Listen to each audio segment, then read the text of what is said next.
ang mahitungod sa pagtungkol sa balay sa Diyos o katong i-share ni Brother Apong kondisyon, no? Mga kondisyon, mga indicators sa natungkol ng balay sa Diyos. Mga igsoon, tulog na butang ang nakita, kalagot siya sa ato ang kasing-kasing mga igsoon. Sa versikulo kanya, sa 14:1, do not let your heart be troubled. No? Believe into God. Believe into God. And believe into me. So the word nga into, no? Ayaw tuguti. Nato ni mag-trouble, no? Ayaw tuguti nga mag-trouble. Nga magbalaka ang inyong kasing-kasing. Tuo mo ngadto sa Diyos. O tuo mo nganhin ako. Mga igsoon, ang pagtuko ay sa balay sa Diyos, unang-una is a matter of our heart. No? Butang siya mga igsoon sa atong kasing-kasing. Tapos dili mahusto ang atong kasing-kasing, knowing ang matukod ang balay sa Diyos. Sa tulong ka-share sa tulong unang tulong ka punto, no? Sa kondisyon sa natukod ng Iglesia is something to do with our heart.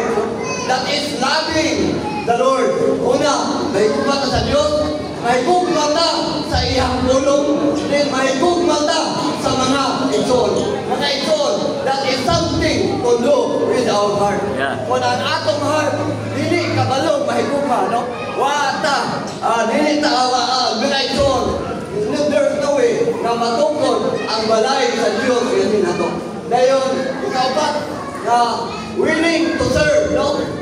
Kung nakakuha na ta na nahigugma na, nadir na ang ato ang kasing-kasing mga igsoon na anatay capacity to serve. Na anatay willingness to serve. Dayon, strong and rich in functioning, no? Mo-function na ta organically. Then no wonder, no? Di na kadamon. Doon na normal na increase mga igsoon. We must deal with our heart. We must love the Lord with our soul. Do not let your heart be troubled, but believe into me and believe into God and believe into me. Mga igsoon, this believing is not an objective believing. Yes, of course, we believe in God. No? Tanang-tananta dito sa Diyos. But mga igsoon, do we believe into God? The word into, meaning ngadto mga igsoon. Ang nadarata, ngadto sa Diyos mga igsoon.